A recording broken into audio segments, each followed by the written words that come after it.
Hello and welcome to my channel. I thought I would have you join me for a bit of a whip and chat. This is my one of my customs from Stitch Diamond. This is a photo that I took. You can see that up in the top corner. And I thought I would show you from the start of me working on a section what I do and how I guess plan what I'm doing. So I use the 60 container jars. I'm taking out anything that I can see in here that I need. There are 46, I think it's 46 colors. My regret with this kit is that the tubs don't have numbers, so putting them back in is a little bit of a nuisance. I have to kind of get them back into color number order, so I know I don't place them quite correctly every time and have to shuffle. I'm just scanning letters. What this does is it makes it a little bit easier, I think, to pick out what color I'm going to do.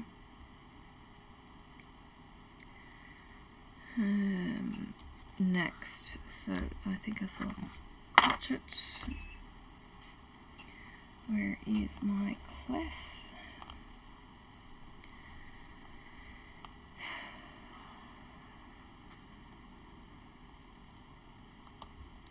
And this is where I feel like I'm going blind. I'm looking for my treble clef. Maybe no, I haven't already taken it out. Alright, I'm still looking.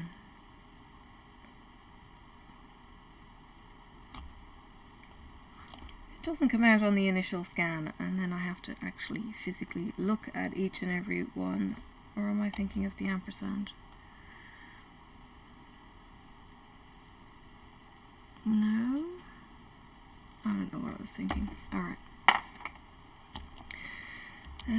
J.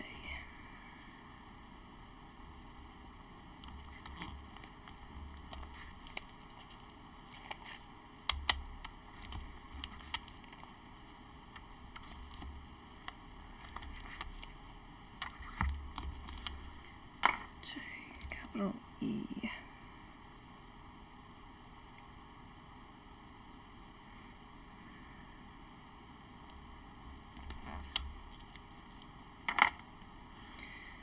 X. H.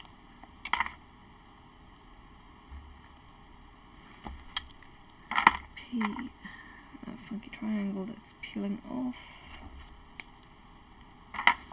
And a big R. The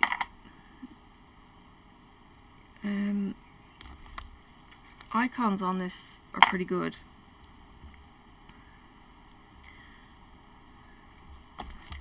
Q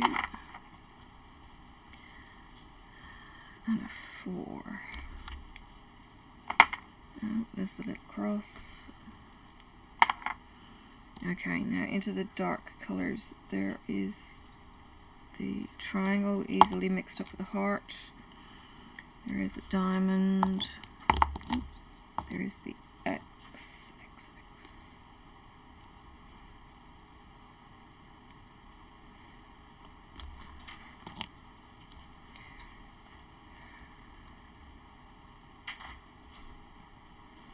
There is a star.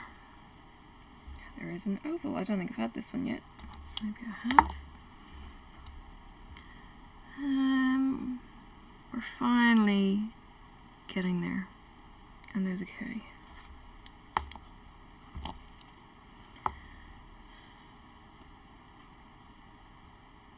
Two dots. Two dots.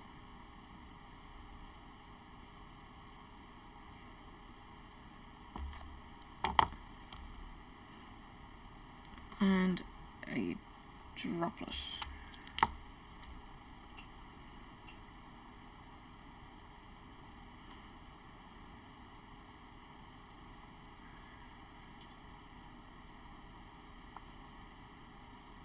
Okay, I think I might have everything give or take 1 or 2. Alright, so what I do is I move that aside. I'll put that there because it's quite cluttered. So I've got, as I said, I think it's 46 colours. I've probably got 2/3 of the collection out just in this section, so it's not quite confetti. But now what I'll do is I'll try and look for as few a colour as possible, kind of. So in that case it might be this one. And grab a pen. I have got wax, it may need cleaning, but we'll see how we go. So this is the little star or asterisk. I think I only saw the one. Alright, and when I put this back in its approximate location, I don't push it all the way down. So I know what colours I've taken out, and I know what colours roughly I've been using. But it's out of my way and I can go to it if I need to. Now I'm looking for the capital E,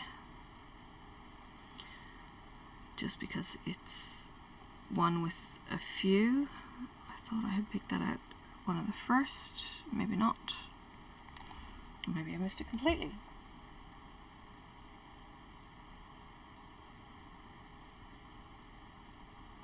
No, I thought I took it out. There it is. It's a little bit kind of grey and insipid on the sticker. It's actually brown on the legend.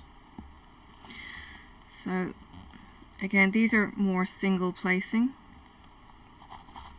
This is more about getting the infrequently used ones out and off my desk.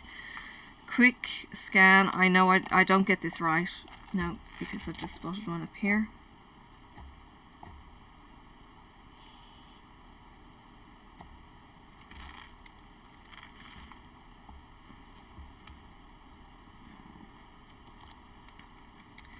Quick scan to see if there are any more in sneaky places that I'm not paying enough attention on. You know what I probably need is my light pad. That will help.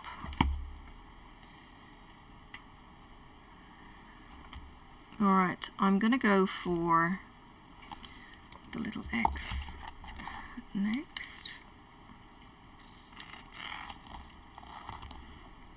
When I only need a few, I've been tipping them into the lid because it generally gives me enough flipped over that I can just pick and choose, and then if it's any more I can give it a bit of a shake and it flips over another couple. And if it's quite a few, I'll throw them in the tray.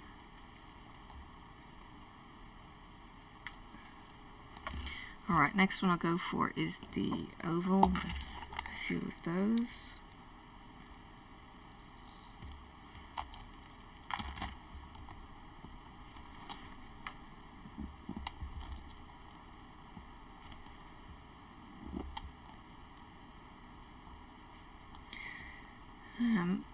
I did think about doing a bit of a tutorial on square placing. Maybe I should use it on something like this. The drills on this are not perfect. There are nubs on some of the drills and it is really driving me nuts. So I've got popping and everything else. Overall it feels pretty good, it's pretty snug. I'm not sure if you can see any of the gaps, you can't really. But I can feel that some are up and some are flat, and yeah, I have a little bit of misgiving about how up to scratch it is.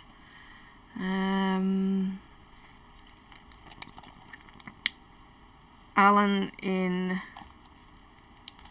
Stitch Diamond, her customer service is definitely second to none.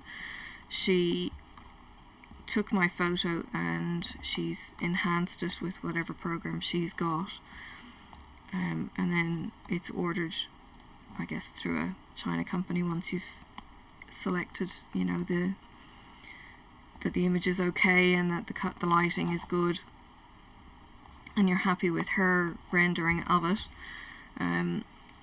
And you get a full kit, certainly from the China company. I just, her quality is excellent.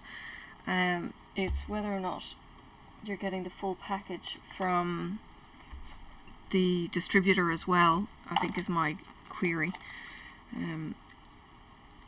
She did say that they were getting to a point where they were almost better than Evermoment. Now, that's a little bit of a stretch, I think. Evermoment drills are, in my mind, out of this world. So, you want to be kind of DAC, Evermoment kind of quality up there to think that you're as good as. She has quite a large following, on her group, that's for sure. And her results for customs are incredible. I just watched some photos the other day that were released of, it was a family with, I think the dad was sprawled across the lap of the kids, all adult kids.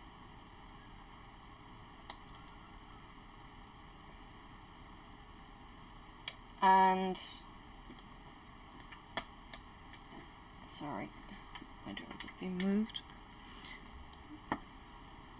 The picture looked like a photograph. It was absolutely incredible in the detail.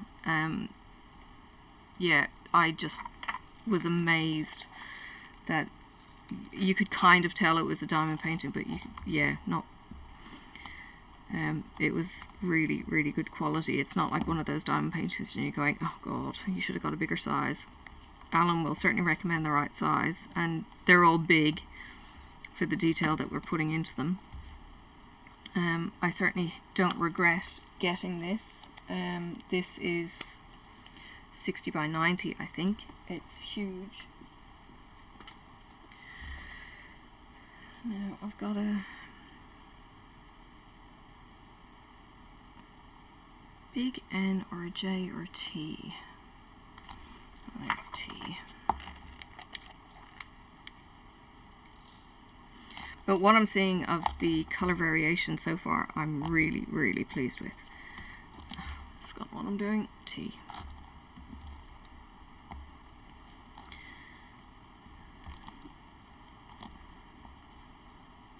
This images of a place where I used to go for a walk quite regularly with kids or with pets, near my old home, and just watching the sunset on our mountain feature in our town is, yeah, it's just gorgeous. It is quite an iconic view. And this beach was a really shallow beach, with these tiny gritty shells.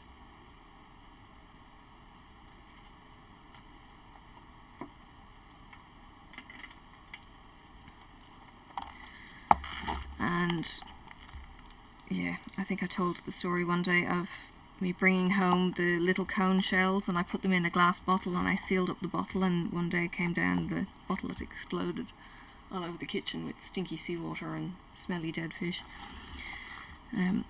God, okay. So yeah, don't take home live fish and put them in a sealed jar. I didn't know they were still in there. The shells actually looked empty.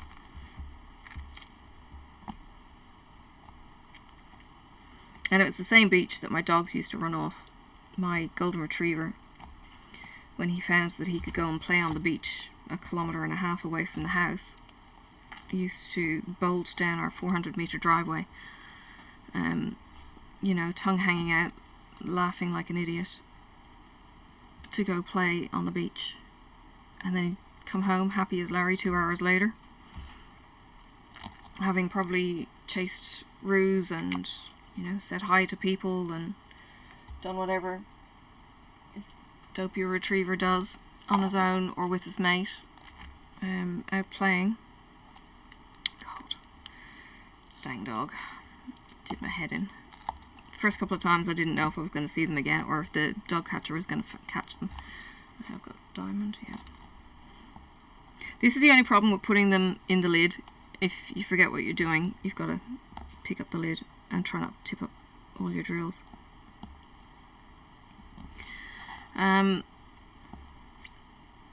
With this, I think the very first bit of it that I did, I tried multi-placing, and because of such a snug fit and because I was still pretty new to multi-placing, I decided that that was not going to work. I've since played with the multi-placer again. I've watched videos, and it's not impossible to do. It does take time, and you definitely need to use a tray when you're doing it.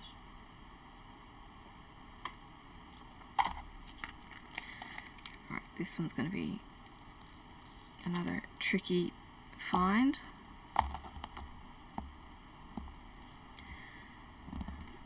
Because it's so similar. This is an upside down triangle. It's a white on black, just like the heart, and I've got to miss the diamond, so I get that back out. And because it's not all flushed in a far way down, I can grab it reasonably easily. And being one of the most recent colours, I kind of have a vague idea where I've just put it. So this system works for me. If you wanted to give it a go. That's it. I don't think I've taken out a spade.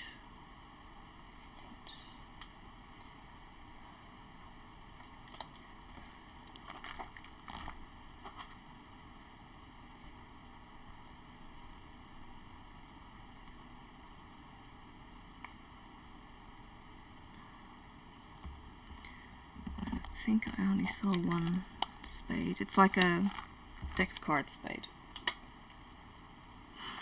Alright, let's get the N out of the way.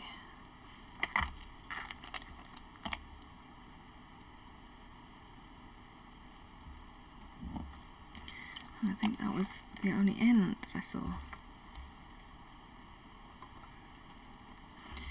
Alright, now where are we going? I didn't take out an S.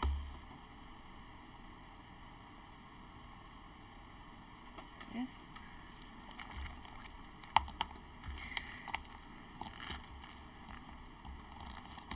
I think this is the only way I found really works for me, doing confetti bits. I like the confetti, I love the effect of confetti. The other way is having this kind of setup and having all my colours there. So what I do is I'm opening almost 3 at a time, or having 3 in my hand at any one time. Let's go for the snail. There's a little, let me show you this symbol. I call it the snail. This one after. And that's the symbol there. It's a little twisty shell.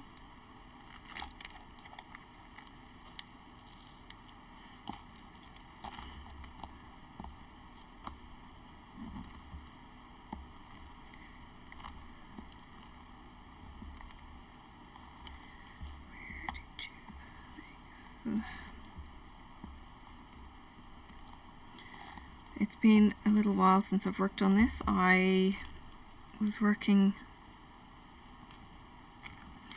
on I Miss You, and I was working on my Drills and Chills project, which I got finished.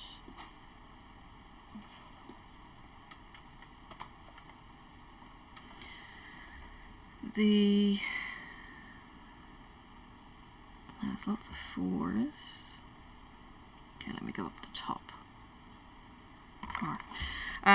The Drills and Chills that I did was what I call Graham Gherkin fake, or Graham Gherkin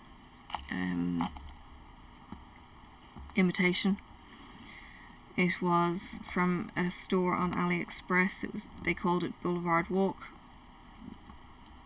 and yeah, it was pretty good to work from. It was from Ye in the end. And that was my project for the month of October, and a little bit, I think I started it a little bit in September as well. I did it section by section. I find working these sections the easiest way. I also can predict effectively how many sessions it's going to take. So I think I divided the Ye, it was a 30 by 40, into 16 sections, I think it was. And knowing that it was going to take me 16 days and needed to have, you know, potential days off in between rather than having to diamond paint every single day, that's how I planned the few weeks. And in the end I got to the, I think, final few sections and I just went for it. It was like, no, I want this finished, and I was enjoying it by that stage. It was quite confetti heavy, and the image, I think, turned out okay, but I am really looking forward to doing the Diamond Art Club version of Lover's Stroll as a bit of a comparison. Okay. Now, have I done the tree? No. This is what I call the tree. So we have a wood pulp company here called Norski Skog, and I think they have a similar kind of Christmas tree image for the pulp mill. It's not quite a Christmas tree because the image goes up the top. The stick goes further up from the top of the tree, which is a little bit weird for a tree.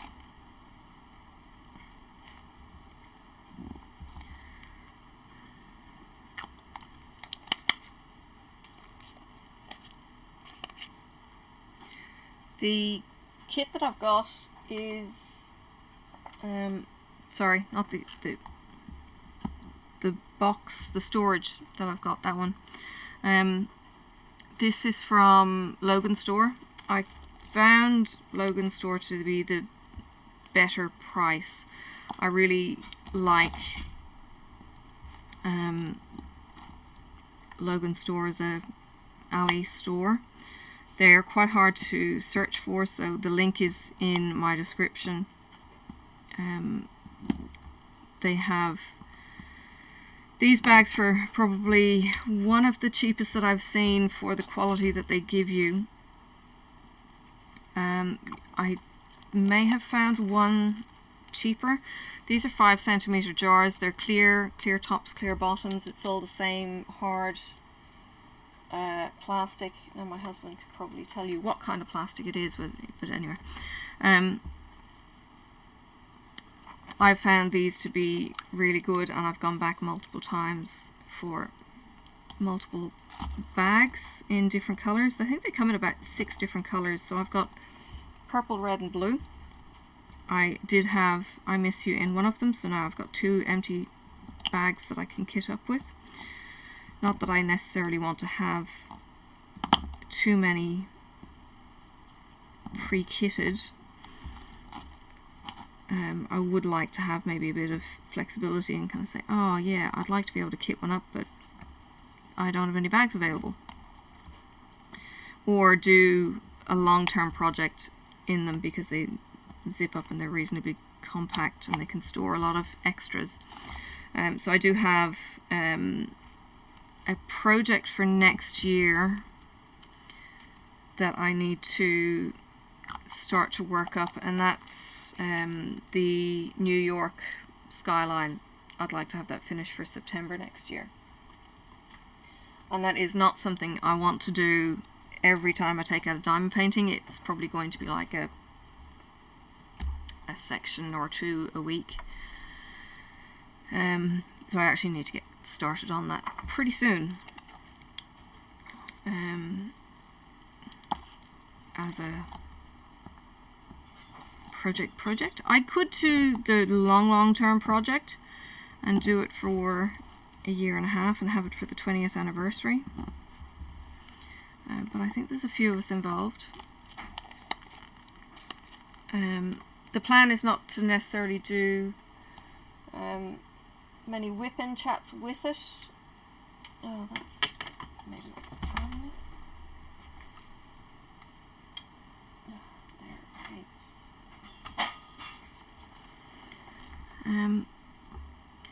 The plan is really to do time-lapse. That was my intention. And just record and maybe have music playing or maybe a voiceover. But that was, now this is 4, I might regret this one because there's quite a few of them. I'm trying to, and these are scattered a little bit more.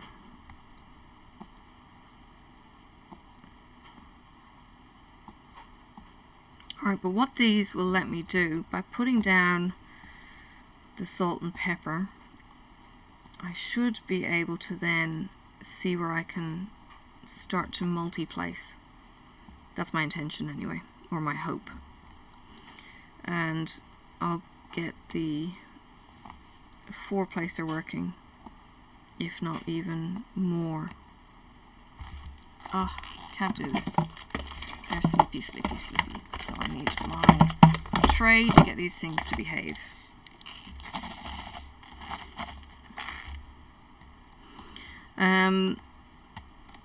What I do with the square drills to make them as, I suppose, fast as possible to put down is try and line my grid with my tray, and then it's just a case of straight across and in. I don't need to twist it. So if I had my tray like this and then my drill is off center, so then I have to twist the pen, and it's too much movement. So line up your tray with your grid direction. It will make a much smoother process. And I need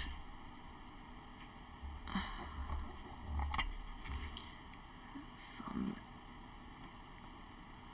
not wax, I don't use wax, I use blue tack. So now I need even less pressure because I've got too much in there. It's going to start bulging out if I push down too hard. And the lightest of touches and the speed kind of gets up there.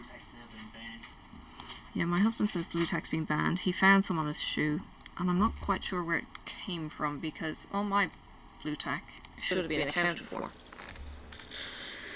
But it gets in carpet and it doesn't, it's not like chewing gum where you can kind of freeze it to get it out. Blue tack is the bane of sticky stuff.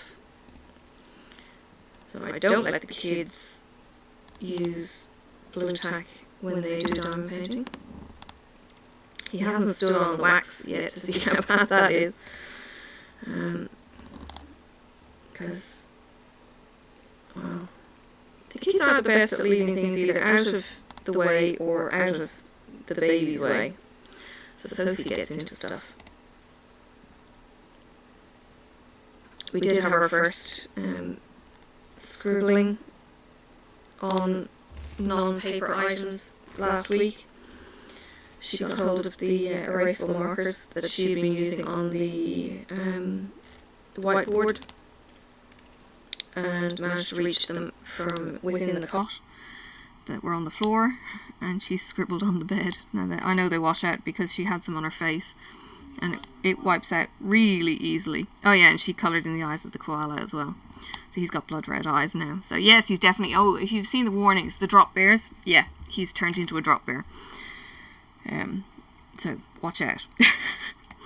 But I have to take a face washer and see if I can just wipe the marker off. But yeah, the joys.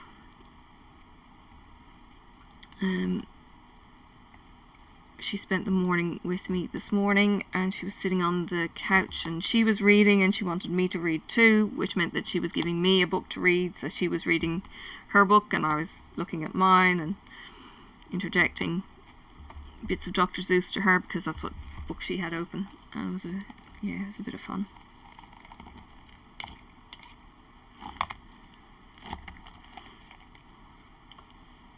We certainly love to see her personality coming out. I think that's all the 4s. Now the J's are also a little bit scattered. There's only a few of them. But they're close in image to the crotchet.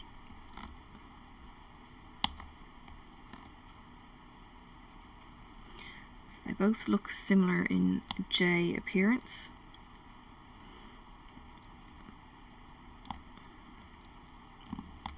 So not a kit to be doing when you're tired. Not a kit to do in poor lighting. Really helps having the light pad behind it, and just taking the extra minutes to look at it and go, have I found it? Have I found it? Have I found it?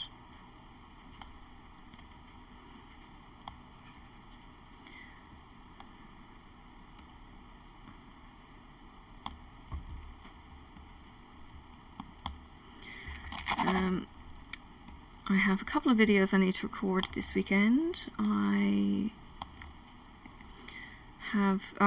probably have more editing to do. I need more editing. I did a story with Sophie a couple of weeks ago that I need to put the photographs to. What it basically does is, if you ever look at my kids story playlist, it puts the book photos of each of the pages in a bit more close-up. I try and focus on the gorgeous artwork in these books rather than the words as well. The whole point is I'm reading the story in the background, and you get to point out pictures with a kid that you might have with you. They're short. I think they work out 2 or 3 minutes each video. I've read to Sophie. She was quite captivated by it from about maybe 9 months old. She might have started to have been involved in the video process. Now she's almost talking the story with me. A little bit trickier getting her to sit for the camera. She's getting bigger, and I want to make it so that we kind of present the story. So the last time we did the story, her hands are everywhere. It was pretty cool, and I hope it works out okay. But the photos that I show kind of superimpose us flicking through the book. So you might miss some, but I do try and make sure that if there's something funny in there, you get to see it too. Oh, and the stories that I have, they were from a store doing a promotion for reading, I think. Scholastic is a big Australian company here. It's a children's book publisher for anything studious. So they did a series of, I think, 12 books for free, and you just go along to this store every week and you grab your book. So we did that, and then they have also done an older reader series, which I've also collected. Yeah, Sophie and I started reading those. I started learning how to edit and use my computer program with that. And one of the books in the series is the Wonky Donkey.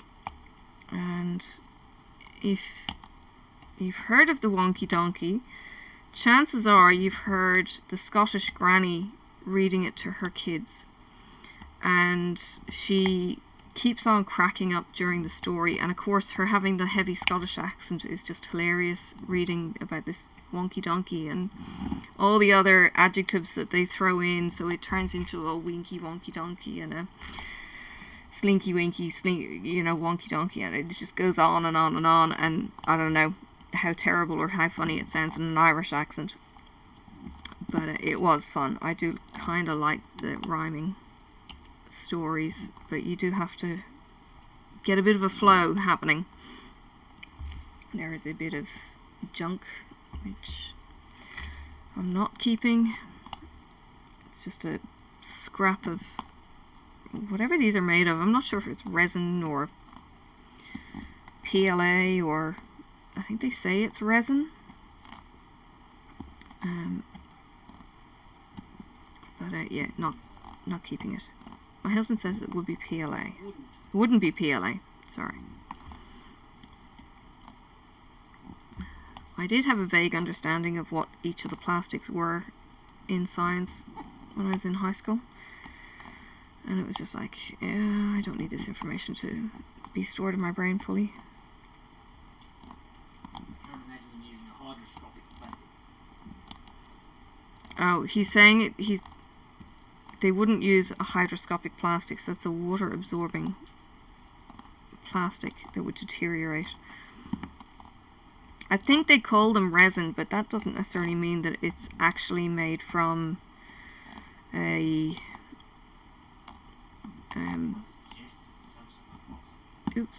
UV resin. Yeah, my husband says epoxy. I don't know. I haven't let him play with my drills to see if he can figure out what it is.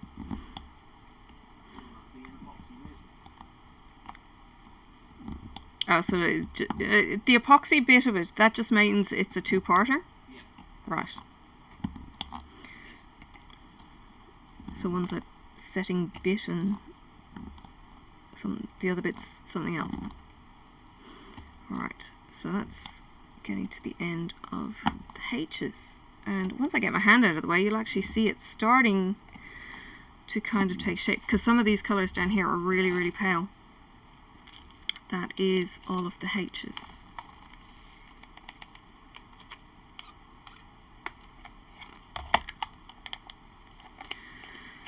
Oh, oop, that's raised a bit.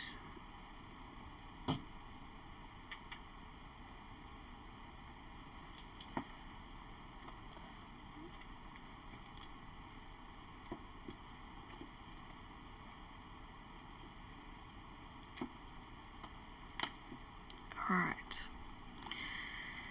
Now what? I've got 4 colours out. I've got black, I've got note, I've got that, and I've got X. Okay, so I've got everything out. I'm going to have to top one of these up.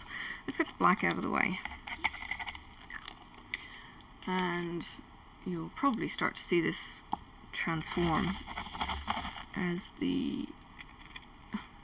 Yeah, this is the fence post. If you take your time and compare... Whoa, I'll stop. This is multi-placing action at its best. Alright, so I'm going to freshen this up. All I'm doing is... Oh, sorry, I'm off camera. All I'm doing is running my nail through the old tack that's in the pen, just to kind of get it so that it might actually stick. Now, I do need these lining up a little bit better. And I watched Mrs. Coffee shaking hers. Actually, I will put more in because this is all about getting my lines. I watched her doing her drills, and she shook them, and she did, you know, I don't know what she did. It was like a flick of her wrist, and they all seemed to line up, and all the stupid drills in the wrong direction got out of the way, and I'm kind of going, that didn't happen with my drills. So it's as best as I can do. Let me show you. It's not necessarily the best science, but you can see that most of them are flat. Okay, now I've got some drills here that are upside down. I'm not really going to worry about them being upside down. So what I'm going to do is I'm going to get, this is a 6 placer. Rachel actually pointed out something that I didn't realize with the 6 placers. The 6 placers are clear. The other placers, being the 3 and the 9 on either side of it, are opaque. Now, the problem I'm having with this is the head is so big, it doesn't really want to go down all the way. So I'm not going to fight with this. I'm just going to place where I can. Now, checkerboard works, but with this double-sided tape, the diamonds don't have much space with these heavy placers. So if you can get your hands on Lucy's placers from Star Roar, the skinny ones, the white opaque ones, then do it, because I tell you what, they are an absolute godsend. I've got one 4-placer in one of my Penz, and I've got a 7-placer in one of my Penz. Now, I haven't actually loaded my 7-placer. Excuse me while I take some tea.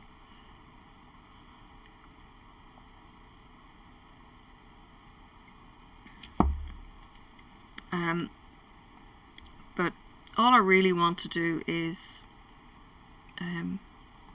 speed up some placing. I'm not making it overly rigid. I will go this way. Now I've gone way off there because I thought I'll try and aim for the inside, and then it was like, yeah, it's not going to work. So now I need to shove them all, which is wasting the time that I was trying to save by using a multiplacer. So I'm not all there with the love of multiplacers. Maybe it's just a square multiplacing. I'm really not happy. Now, I will try some jiggery pokery here while I'm trying this, because I want to show you a bit of a technique. So bear with me. That should work.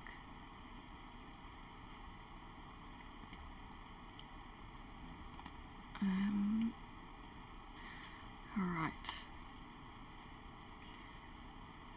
Now, my images are a bit mucked around, but this is hopefully where I'm focusing on. So you see how there's gaps in these drills? What I have learned is that I can grab my 6, I can fit 6 in, so I can grab 6, right, and put it at the beginning of the line and push them all together and pick them up. Okay, so they're not together in the tray, they're not close by a mile in the tray, but I can still grab them. Now, this is where I'm not convinced on multiplacing, because they just don't like playing. So again, shove it along and pick them up. And this is more about the picking up technique. You can see what I'm doing in that little thumbnail up in the corner, but it's just about pushing them along and picking them up. Alright, now I'm kind of at the end of that pen because I'm running out of lines. I will use my 4. Again, give the thing a bit of a whoosh and start fitting these into the gaps. Now, I'll give you one more pickup. So there's drills here that aren't together. Pick the end, push them along. They all line up into the 4, so you can see there. Nope, there. You can see the 4 are all nicely lined up, and then pop them in. Now with that skinny head, that was an absolute dream to put down by comparison. So the skinny heads, these ones, it actually says a 4 on here, and this one is a 7. Let me show you. Okay. Now I need to get the light working for me. So in the widest part there is where you're looking for. Let me try to work on angles. Okay, do you see the 4? There's a round circle and the 4 is just above it. Okay, the same happens on this. So you can see the 7, that's even better. Okay, so all of these, Lucy in Star Roar actually sells, I think it's either a whole kit or you can buy them individually, and they are on AliExpress as well. But if you're in the US, well, why the hell not buy off somebody who's already there? She sells them individually along with the parchment paper packets that Star Roar give with their kits. She sells those separately. If clear covers aren't your thing, or you like working in squares, in sections, that's all available to you. And yeah, if it's something that you would like to try, I think working with the skinny head multi-placers is definitely more of a thing with squares. Rounds you can get away because there is a little bit more space. They're also a bigger drill. Squares being 0.3 of a difference, I think make too much of a difference with the multi-placing. Could have been a case that when the drills first came out, they were mostly for round, and then they catered for round by having the multi-placers for round, and these are more aligned for the squares. I don't know, it's a bit like the rulers that you can get. The rulers were definitely not made for squares initially, and I know there is a square ruler where it has the cross. It seems to be more of an afterthought than an initial business plan. So yeah, round certainly seems to be up there in popularity. Now I've got a bit of a gap with these, and I'm literally just going to try and force them through and get the squares to shove the other squares out of the way. Now I could go to a 3-placer, but what I found, I can still do 3-placing by just picking up the 3 using that drag method. Of course, it's not always guaranteed to work, but if I use my kind of grab and slide, I can grab 3, pick them up and put them down. Now, there's a lot more crunching and grinding with this, as you're using a bit more force to kind of put them in, because you're pushing things out of the way a bit more, and then I'm finding I'm having to kind of double tap it almost, if that's a term that one can use. And then I'm just single placing in the last few. If you want to watch a really good video on multi-placing, Roanna from TheUnknownCo did one that I followed along and I watched, and I kind of thought, oh, you know what, that's actually making sense. And I think I tried it on this one and went, no, okay. And that's where the too big a head made a difference with the square, and it wasn't working for me. But it did work with the round, so it did work when I was doing I Miss You, because I had a round and a square going at the same time. So from the point of view of learning, watch the videos, set yourself up. I guess this is the beauty of having the resin pens. So I've got a straightener there, I've got a 7-placer here, this is another 9 for really full-on block pieces. These are 2 9s. They're all my multi-placers, so I've got a 3 and I've got the 4. So at any point I can pick up any of my resin pens. I've got a couple more resin pens, but these are the ones, the curly ones, that I actually prefer, these curved rather than the RachelRaeCraft straights. They're still comfy, don't get me wrong, but I'm certainly favouring these curly shapes. This one is very thick, but having the change in pen Gives your hand a bit of a break. It releases some of that tension that it may have had. And I can just go from the large and gradually work down. So it is absolutely a thing with multi-placing. You put down your largest first and you just work your way down, and it has worked for me using Roanna's technique. I'm not sure if I've seen multi-placing techniques, but it wasn't quite as good as Roanna's with the whole start with the 9 placer or a 12 placer or even a 15. I think it goes up to 15 in the Star Roar skinny ones. So if you've got a color block canvas, there's a technique out there for you that is absolutely going to work.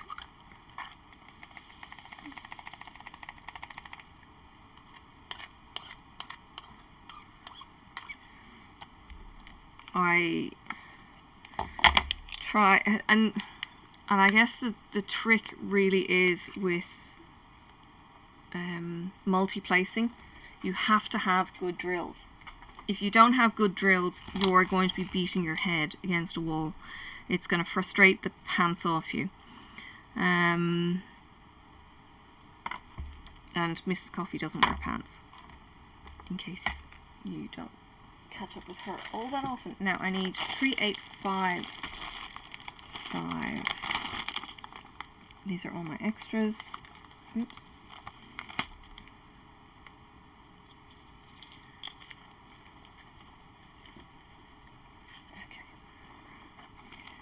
Tripod is this. No, it's not that.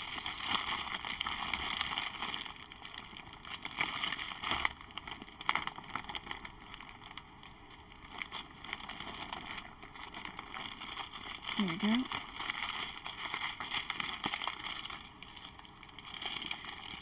These take 1,000 in a bottle easily. So I'm going to take 4 bags.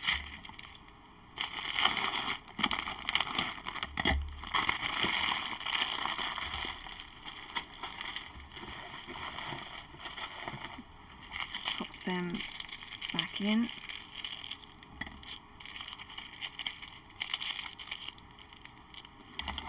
Get my 4. I'm not going to need all 4 out, but I'm going to put them in this for ease of putting them in. I do actually have a funnel. If I need to do another refill, I will show you. I have one of these collapsible funnels. Pop them out, put it into the jar, throw your beads in. I will show you that at another stage.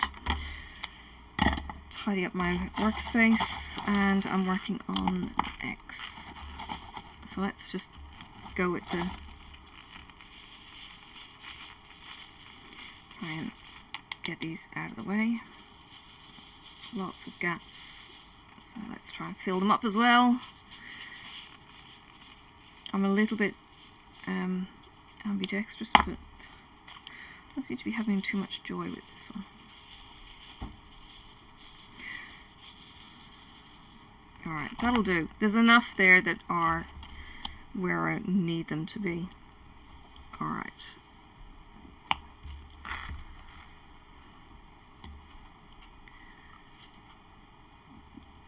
That is certainly so much easier to place without having that great big bulky end.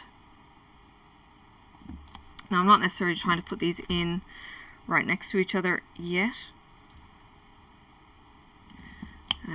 Checkerboarding is definitely a thing even with multi-placing, as Roanna will show you watching the videos. So she will actually checkerboard 9s, so she'll put in little strips of 9 caterpillars all over the place, and then she'll fill with the 9s, but what that does is it makes the drills shove up against each other and, you know, nestle in instead of pushing the next one out and yeah, it works.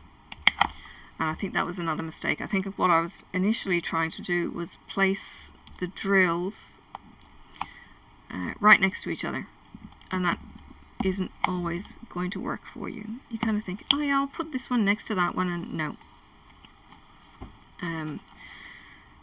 Checkerboard definitely is a thing, and it gets the drills to behave that little bit better.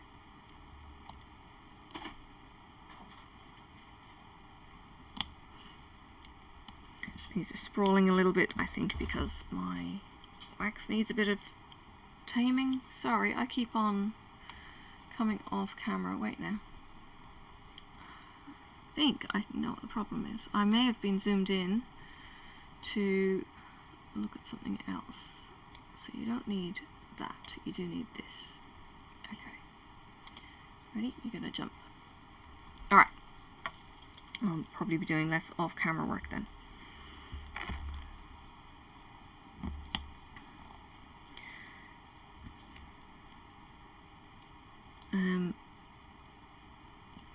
I am really enjoying using OBS as a program.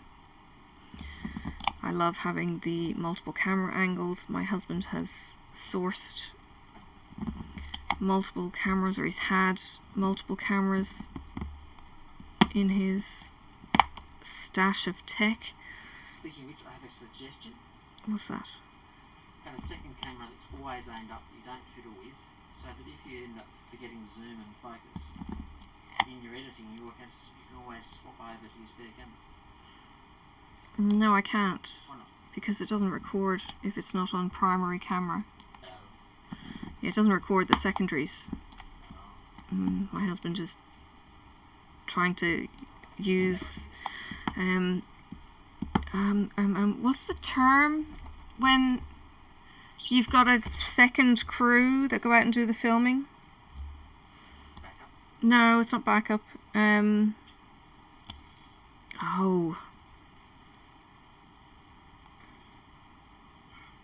Oh, I might think of it by the end of this.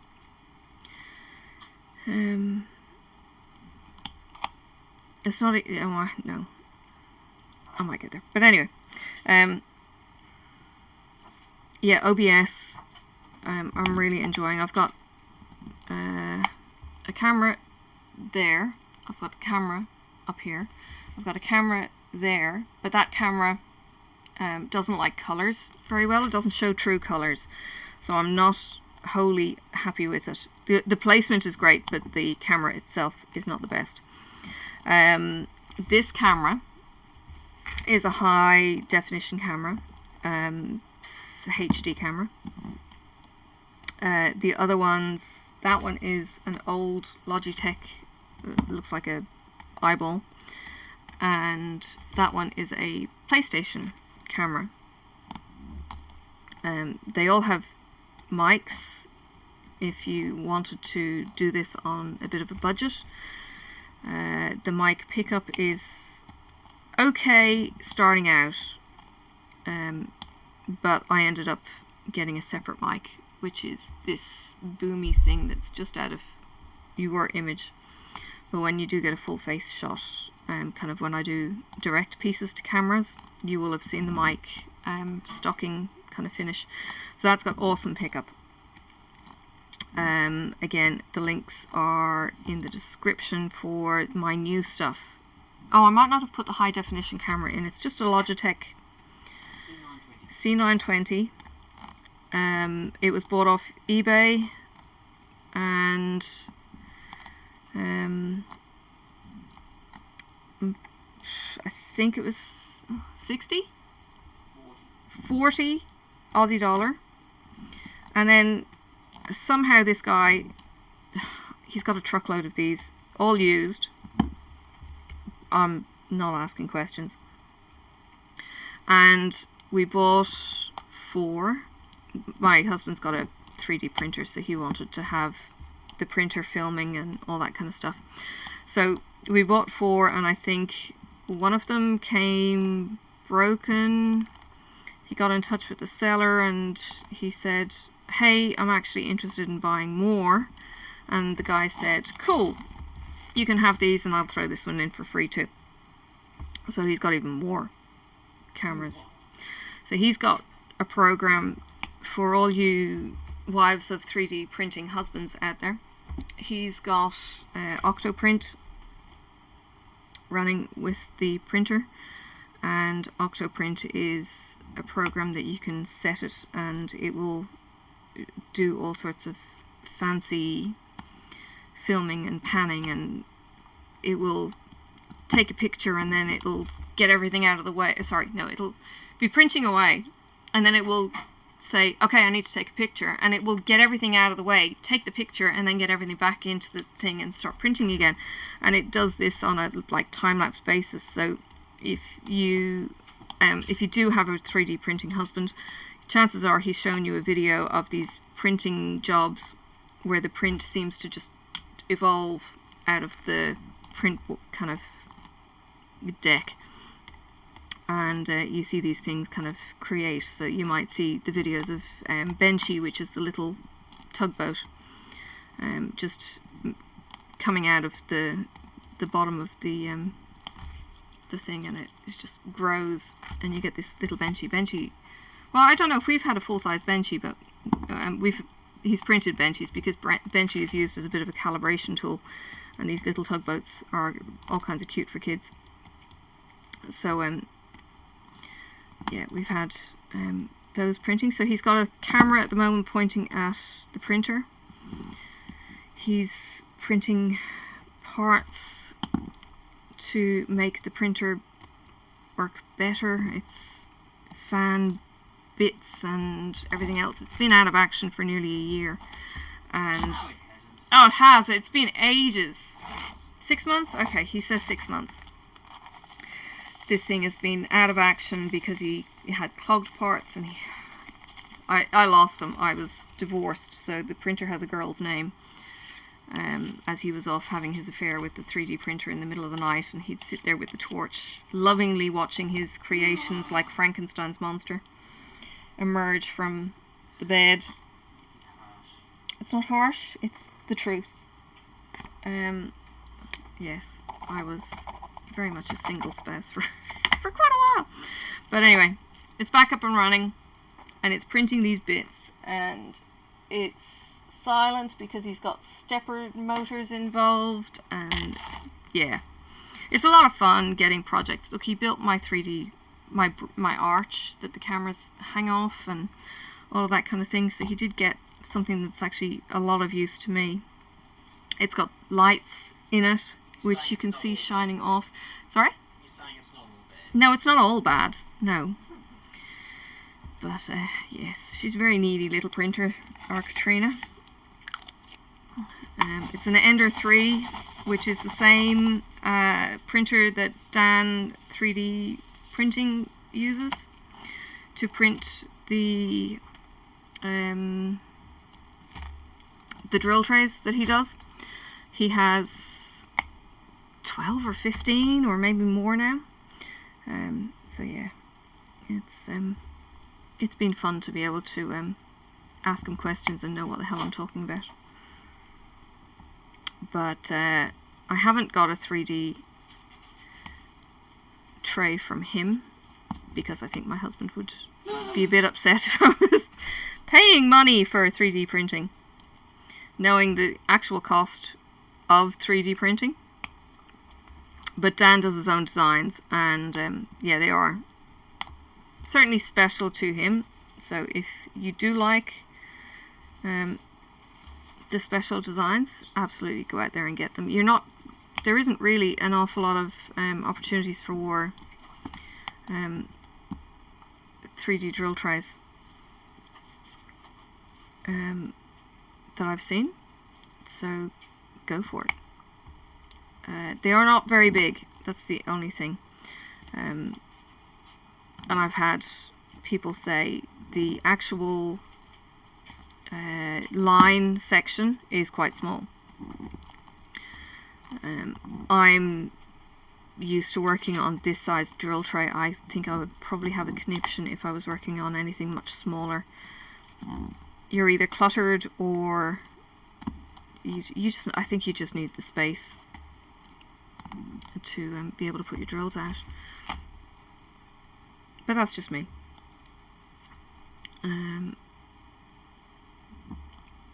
My husband did actually print me a drill tray, but the spout was not the best. Yeah, the first version, and then the printer died shortly after, so I didn't get any more. The reason for the delay is because I decided that I could finish my enclosure while I was waiting for the replacement parts. Okay. Yeah, we've put this into a box. The box is actually a table. Again, the people in the 3D world have been sharing all this information, and what they do is they get a couple of IKEA tables and they do a bit of a hack job and they do things to it, and you put a table on a tabletop and you have a purpose-built enclosure box. Simple as. So yes, we say simple as. I think the top has been kind of carved out so that you can fit the printer in it with, so it's got proper travel, and the gadgets that these guys have come up with and designed and then put onto Thingiverse is phenomenal. It's a lot of fun, and you can get your design off Thingiverse. It's an open source thing. You can get your design and you can play with it, and then you can spit your version back up onto Thingiverse, and people can then play with your version or not. Some 3D jobs are terrible and they need to be tweaked, and some 3D jobs are really, really good, and they have stood the test of time. The light bridge, for instance, that I have, we needed to customize, and it's 75% of the original design pattern,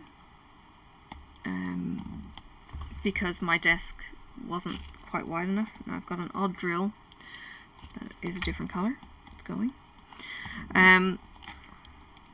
Things like that. So you can customize the print jobs. You can pick whatever color. So the next rendition of this is actually going to be copper, I believe. Well, has it got copper color in it? Yep. Like real metal?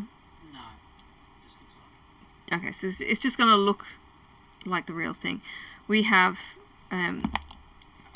in Sydney the Sydney Harbour Bridge, and it's probably as close as it's going to look to the Sydney Harbour Bridge. Looks like a cross between the Sydney Harbour Bridge and the Eiffel Tower. Right, the Sydney Harbour Bridge and Eiffel Tower. There's a bit of a visual.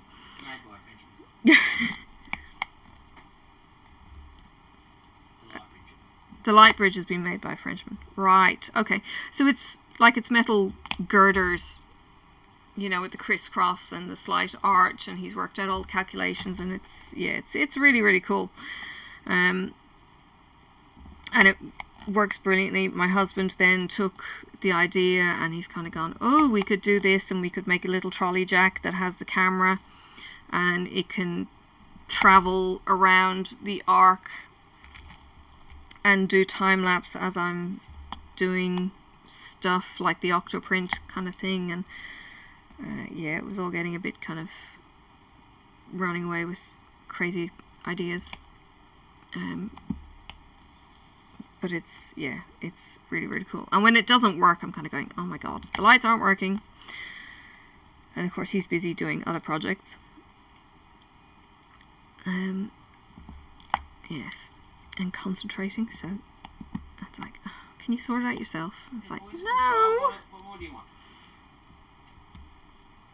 Yeah, I feel very stupid. I have said before, the TV will work until my husband dies, and then it'll stop working, and I'm stuck. Some with the lights in the house. So, yeah. He's programmed everything. There's an incentive to keep me going, isn't there? To keep you going, and for me to learn actually how to do it too. God. I have learned. I've got Linux Debian on my computer. I have Windows at work, and the things that I'm restricted in because of either admin privileges or Windows restrictions just drives me a bit nutty. So I am enjoying dabbling with the whole open source stuff. I'm kind of getting the hang of updating the computer and all of that kind of thing. My husband makes it look easy though. You make it look easy when you kind of go, oh, it's just this, and you flick this, and hey presto, and it's like, oh. 20 years? You've been, no, sorry. My husband has been coding since he was about 10 years old. 20 years on Linux. But he's been coding since he was a kid. And yeah, he downplays actually how good he is.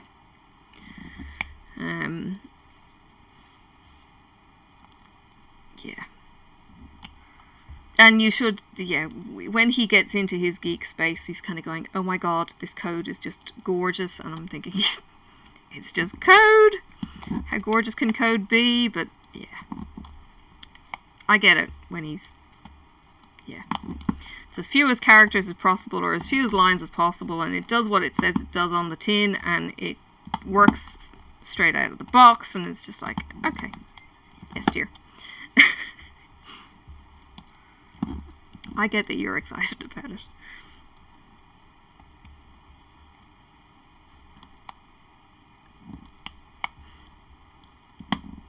But he does put up with me not having a clue.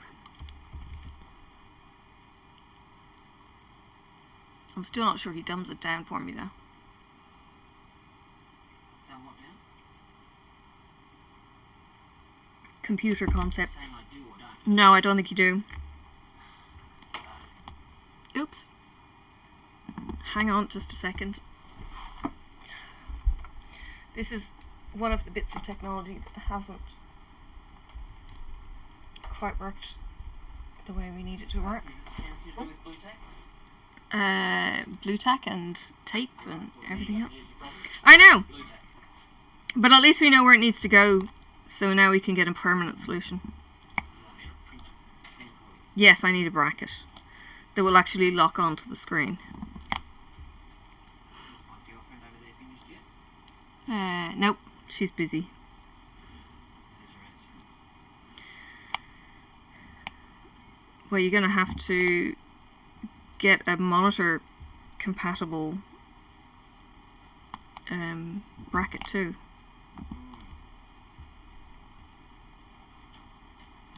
Oh, it's hot.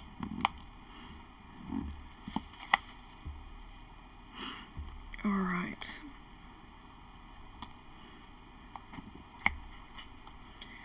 This year has absolutely flown by. I can't believe it's November. And everyone's been saying it like all over the place. It's the first, I think it's around the first time I've actually heard it from so many different sources this time around.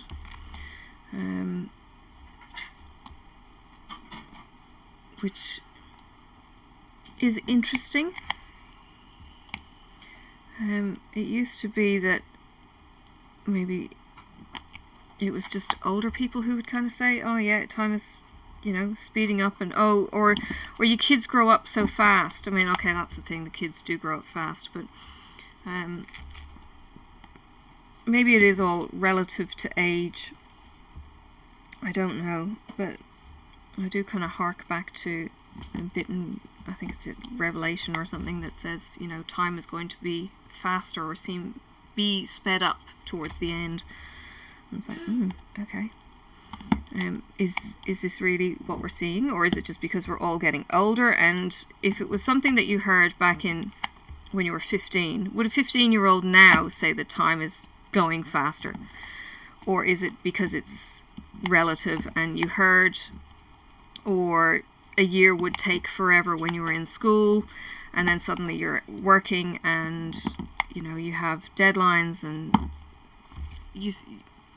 when you're in school, you work in your terms, and when you're in work, you work to different deadlines. It might be that you're working to the tax year, or you're working to, if you're actually running the business, you work every 3 months where you've got to have certain things done by. You've got stock taking that have these deadlines. You've got other commitments that you're never kind of working in this present period. You're working in this period and the oncoming period. So you're scheduling more, and your diary is filling out and beyond. Like in my workplace, we're constantly run by the calendar, and I'm getting my work rosters now for December. So the work roster is being done up until December. In a different area, the rotating roster that we had was actually permanent. You knew if you're going to be in this role, you knew what you were going to be working for the next potential 3, 10, 15 years, because the basic shift didn't change. So you were on either what's called an afternoon shift, or a day shift, or night shift. So you had this rotating shift that never changed, and you could program, and I actually had a calendar in my diary that was programmed, that was just, I printed it on a little credit card note to show me what I was working at any given week of the year. So we don't have that in my current role, but we do have this, this is what the roster is for this period. We've got where I work, I kind of work in 2 locations. So while I have a roster in my base location, I also then have a roster in the second location. And in that second location, they're running a diary, and they're booking dates out to March already. And it's, I think they started giving the March dates out in October, at the end of October. And that, look, it happened at the end of the previous year as well. So things start filling up towards the end of the year. Whereas it's funny because in the beginning of the year, we'll actually start to get dates much closer together. But right now, they're starting to have them that far out. So yeah, I think maybe that's why the year seems to go even quicker, is because you're kind of saying, okay, well, today is July, we're gonna plan this next bit for September, and it's like, oh my god. So I think in September we were rostering stuff to December, and I was like, oh man, that's Christmas. One of the dates given was actually Christmas Eve, and I'm kind of going, what? What are you doing on Christmas Eve? It's like, that's just crazy. And that was a mistake. So that had to be fixed.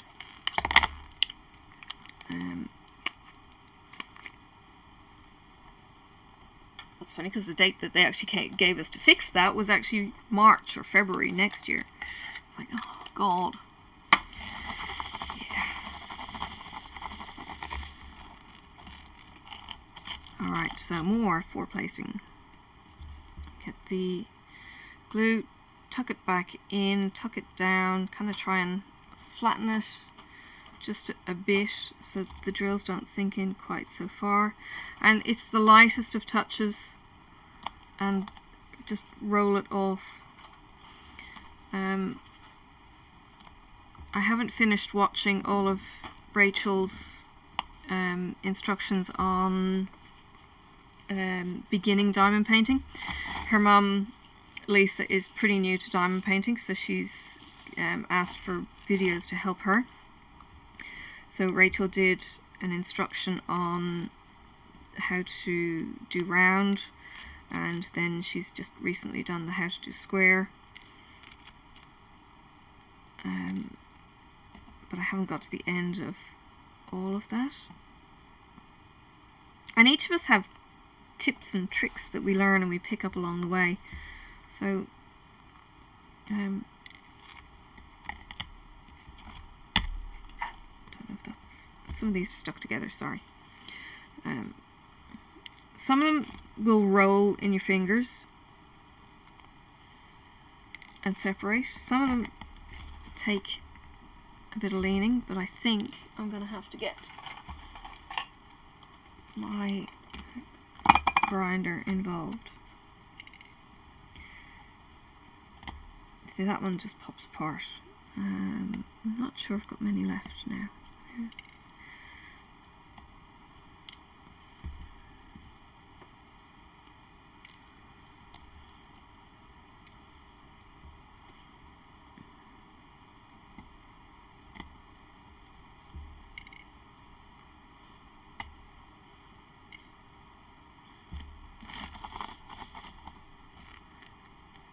I think that's kind of it. Alright, so there's only 8 in here. Let's see if I can... They're not doing anything. Might need more drills in there. A couple of them have come apart. When you've got more in there, they kind of crunch against each other. So you can hear them actually. It actually sounds quite scary. It sounds like you're breaking them, but they're pretty tough little things. Now I've got a loose drill there. So you can use a little bit of force with them.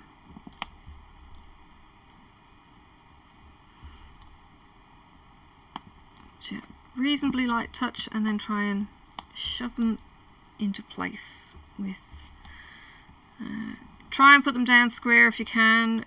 Sometimes you need to kind of get the heel in first, and then you can put the rest down. But after that they kind of just behave. And if you've got them so that you're pushing the line together before you place them, they do actually stay within the space. I think it was Sherry had a bit of a technical issue with the drills from Treasure Studios, and Rachel ended up having to resize the drills by 0.1 of a mil, or not the drills, that maybe the canvas was resized slightly to give that extra little bit of space on them. And you can be sure that if one company is doing that kind of thing, having popping drills and having issues with the squares fitting, you'd need to have calipers to test both the size of the drills and the size of the grid and all of that kind of thing. So please don't feel that if your squares are popping, and they're pretty good squares, that it's always your placement fault. Absolutely check that it's your placement, but it may not be your fault. There may be other issues. It may be that the canvas needs to have that extra little, you know, 0.1 mil of a gap in order to have the drills sit better. And unfortunately with the Ali stores you might not be able to discuss that with them. Some of the better ones you probably could, but whether or not you'd have any influence, I don't know. But certainly when I went from, I think it was an Amazon kit that I did as one of my very early kits, and it was one of my black cats. It was square.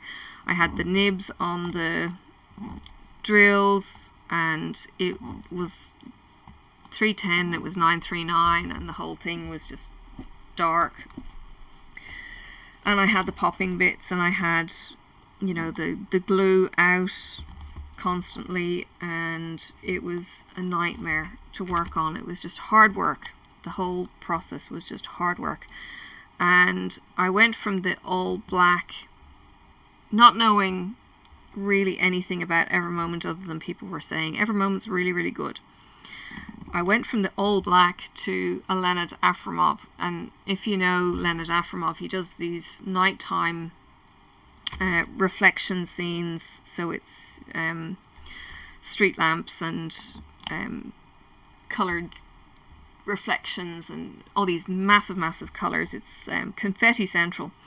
But I got this in the Evermoment, and I went from the black to the multicolour, and working on the Evermoment drills, oh my god, the difference was just incredible. It was light and day. Stunning difference on working with crap drills and working with good drills. And as a result of that, and then getting into Diamond Art Club, I would probably be much more hesitant to certainly just buy anything from Ali.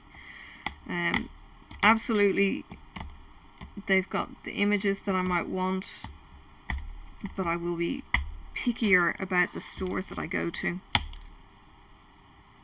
I'm flying. In order to get the best, so I will stalk the Facebook groups and I'll see what people say about, you know, such and such a store. And you tend to get, so when I first started, Huacan were popular because they were cheap, and then they went through their bad drill, so it was the Huacan Drillmageddon saga, and you had the popping drills, and I did buy a lot of Huacan, and then I found out that it was like, this may not be the best investment. Did work on the Huacan. It was confetti. It actually turned out pretty good. It's the one that I call Daisy Lake Scene, and the only problem with that was it was mostly these mossy green kind of colours, and it was quite a muted palette, and that was about the only thing that really did my head in with that. Didn't have the popping drills, didn't necessarily have the best drills, and especially going from Evermoment to Huacan, yeah, I struggled with the Huacan one, but head down, ass up, and kept going and finished the blasted thing.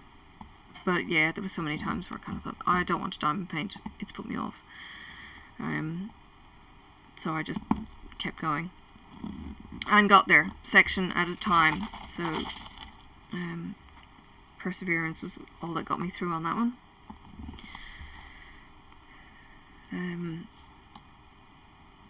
And it's hanging up next to me,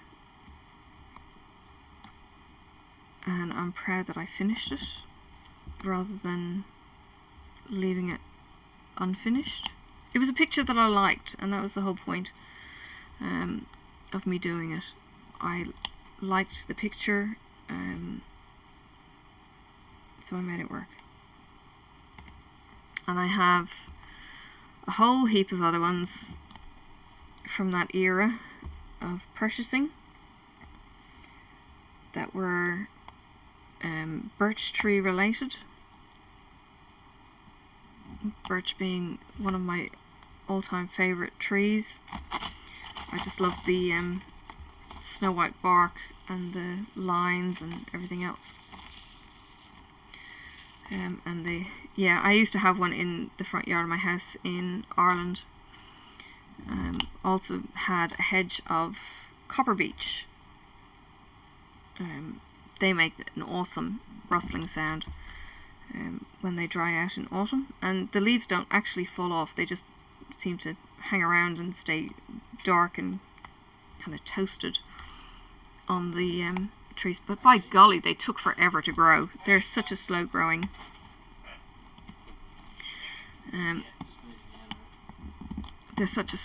little tree, but it was put in as a bit of a hedge because, again, loved copper beech. Yes, copper beech, silver birch would be my favourite trees, so I was getting paintings that would remind me of that.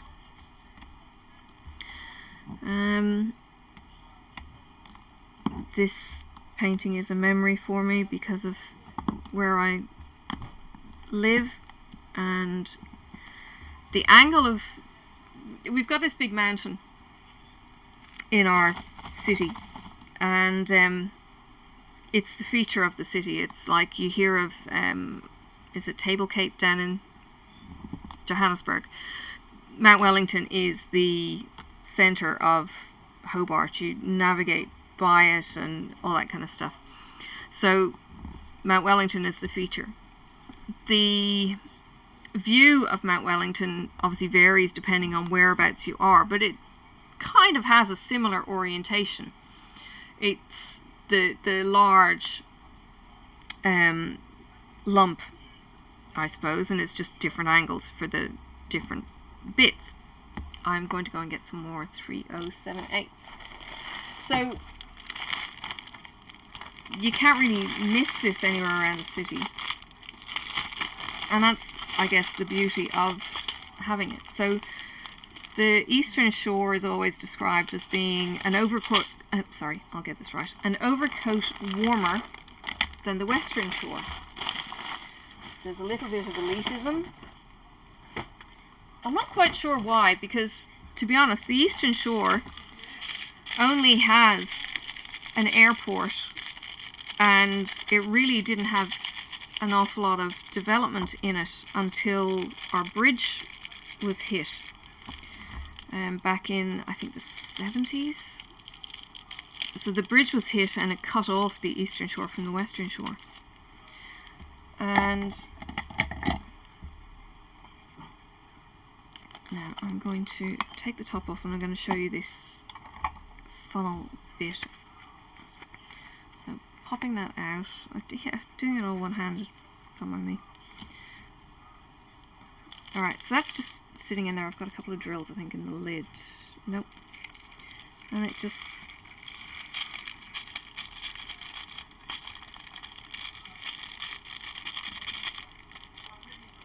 Right, there's a little bit of static in this one, I think.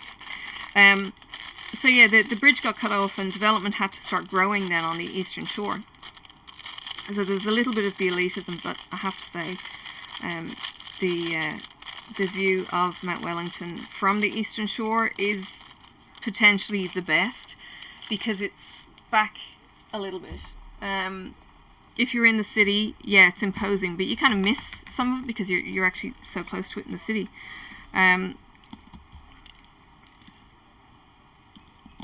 So from the point of view of who has the best view, yeah, the Eastern Shore have the best view because it's just stepped back that little bit. And where I was, I actually had a headland in the way. Now, unless I blow up that photograph, you're not actually going to see the headland because it's low along that image. But you might just about see there's a kind of under the big lump of the kind of the body of the mountain in the center of that picture, there's a low and a slightly lighter line. That's the low peninsula that went around. So there was this J-pieced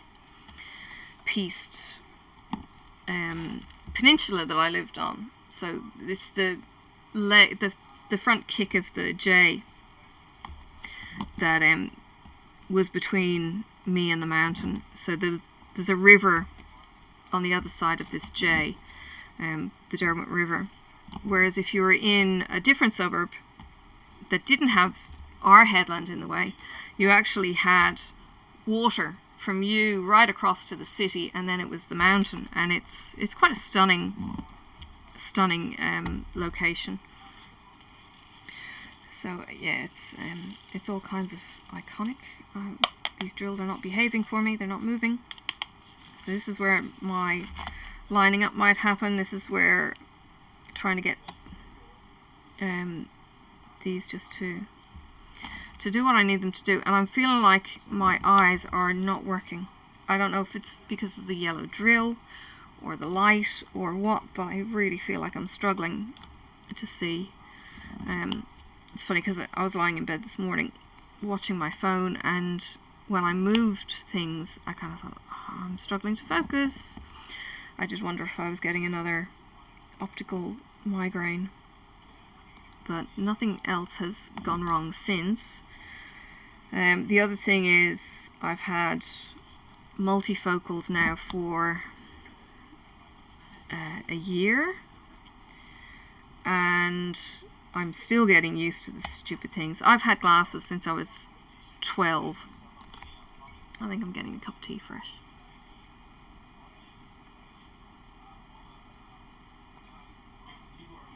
But I've had glasses since I was a kid. And this last year, I'm 47, so this last year I've struggled when it comes to reading. So what I would do is, because I only have quite shallow glasses, I would actually look under the glass of my old glasses and read perfectly the fine print. And I could read tiny, tiny print up close. I'm blind as a bat, out of focus, about a foot away from me, or even less. I can just about read a book at night in bed without my glasses on, because it's like, 6-12 inches, and I think even then it's one dominant eye that's doing all the hard work and the other one's just kind of going, couldn't be arsed, and it's out of focus. And it's like, yeah. And I was hoping when I got to this age my eyes would start leveling out. No, I feel so betrayed by my body.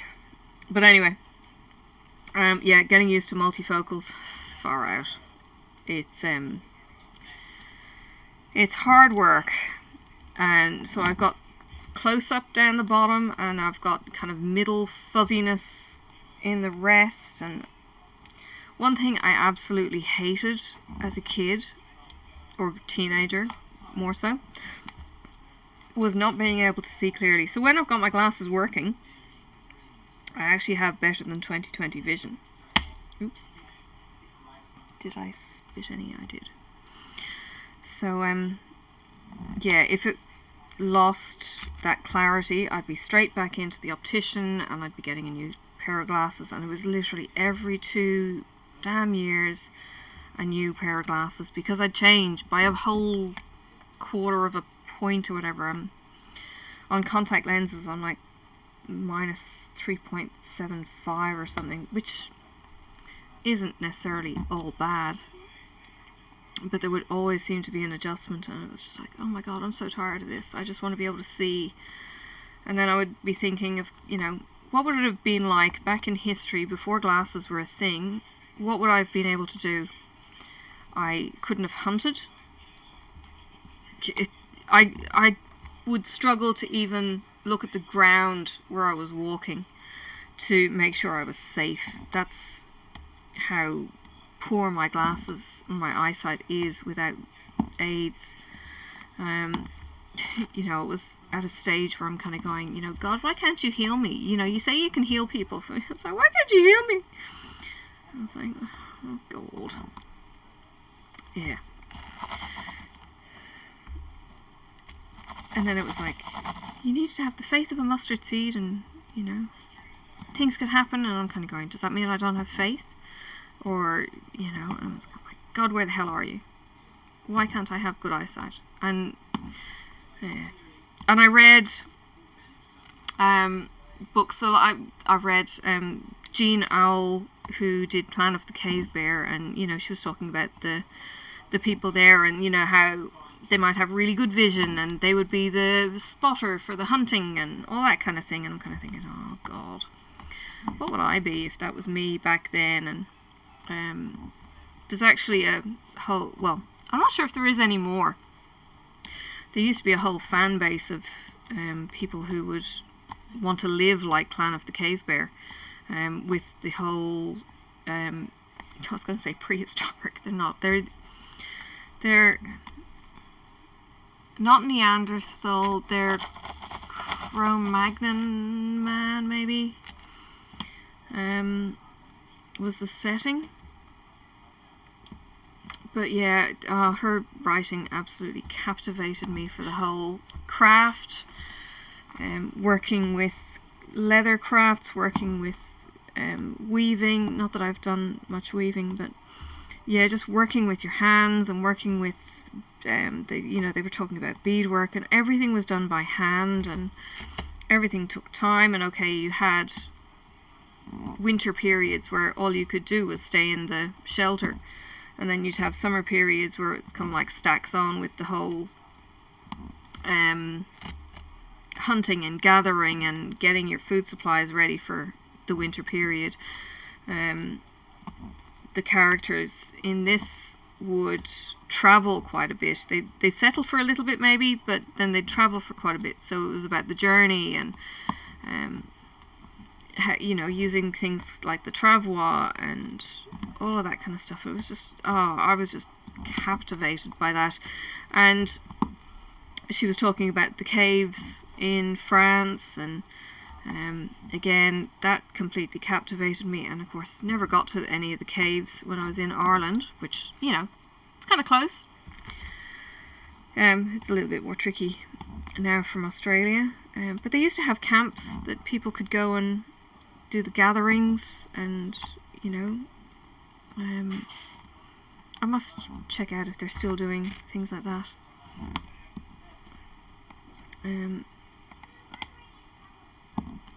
But yeah, it's quite fascinating, the whole societies and how they're built, and or at least how they were written about by Jean, how she created her communities, and the attitude with, you know, drinking, and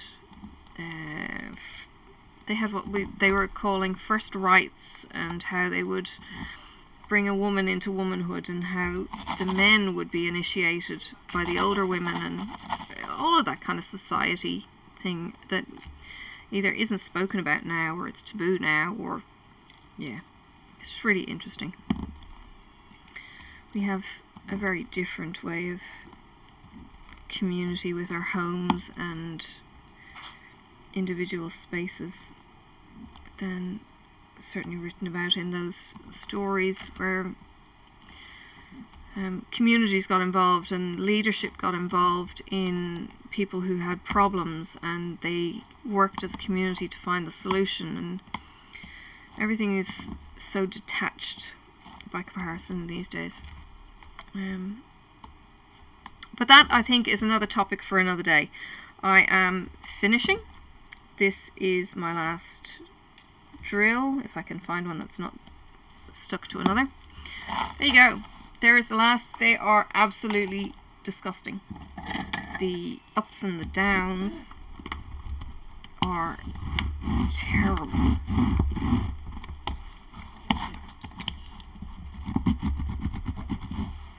Hello! I'm just finishing. Alright, that's much better. Alright, I will throw these into the grinder. I'll put it back there. I'll put these into the grinder, give them a grind once and for all. These are probably the worst for my doubles.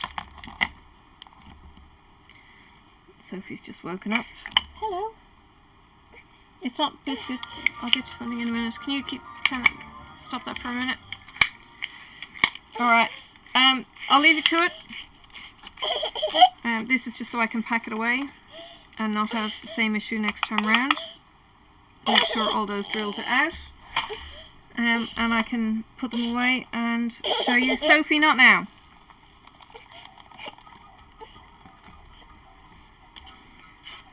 She knows I have stashes of lollies and biscuits. Shh. I'll get her something in a minute.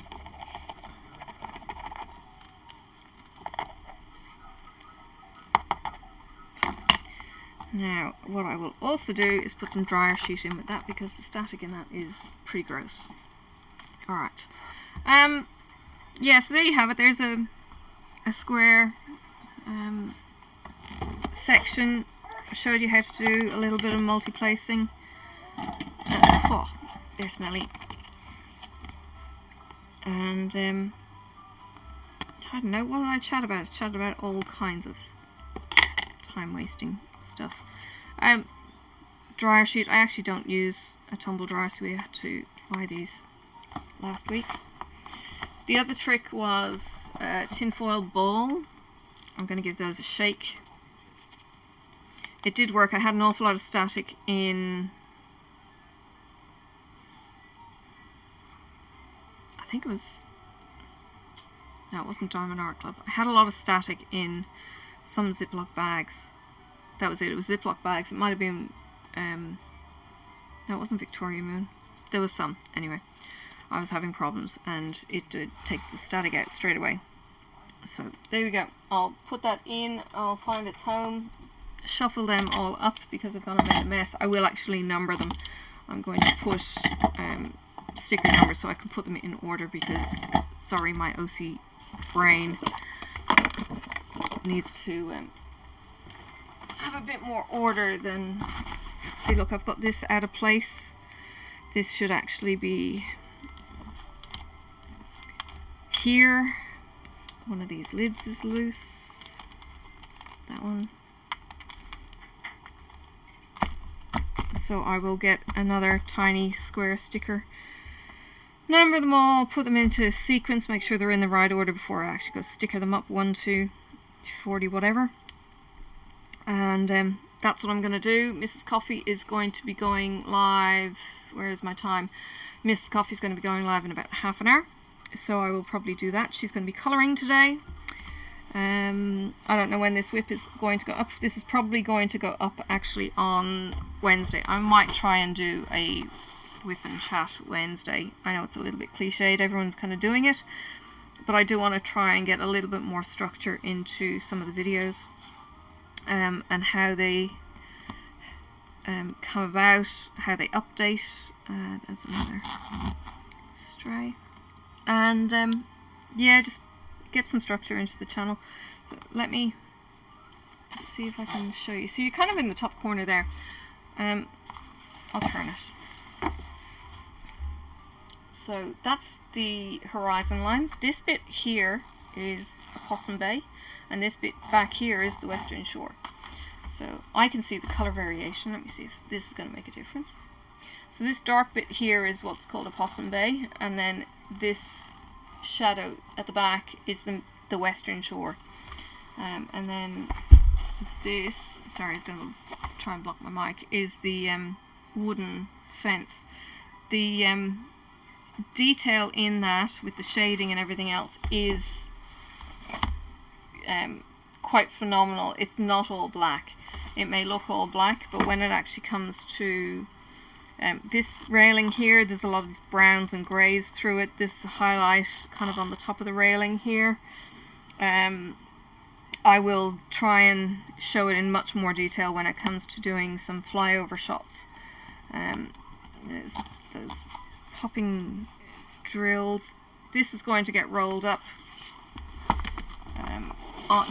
Okay, it's already in the kind of holding position with the roll up, and this is my working bit. It's actually going to start getting into 2 rolled up bits soon, but this will actually compress on itself, and that will actually go into a tube.